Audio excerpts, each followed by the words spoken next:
Alright, well take a look at this photo, folks, and let me show you some things that I've done here. I've added 3 adjustment layers to it. And one of the questions I get, it's a very common question, is how to selectively take out parts of the adjustment layer, but for all the adjustment layers.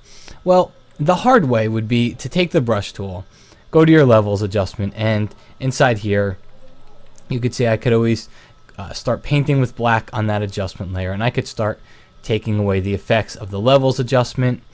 And then there's a little shortcut to drag that up here and drag it up here, and I can duplicate it.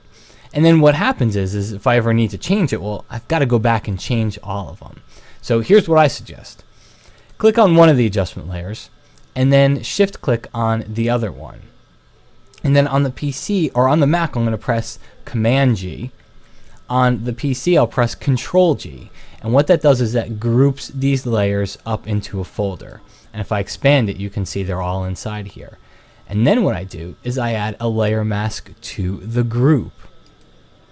Alright, now instead of having to paint on the layer mask for all those adjustment layers, I just paint on the layer mask for the group, and you can see what's happening here. See, it's starting to, because I had a black and white adjustment, I had a photo filter adjustment that's kind of giving it that tint. Got a levels adjustment to kind of give me a little contrast boost here.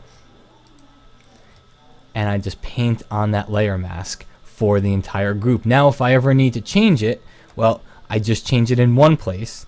And sorry, by accident there, I actually painted on that one. But you always just want to paint on that group layer mask. So then if you ever need to change it, I've only got to change it in this one place, and I've essentially used the same mask on all of these adjustment layers. So there you have it. It's probably the epitome of a killer tip, because it is just a quick way to do a common thing, which is take multiple masks, multiple adjustment layers, and instead of having to always change all the different masks and copy all those different masks, you do it once. You put it inside of a group, and then that way you can only have to change one thing inside of your Photoshop document.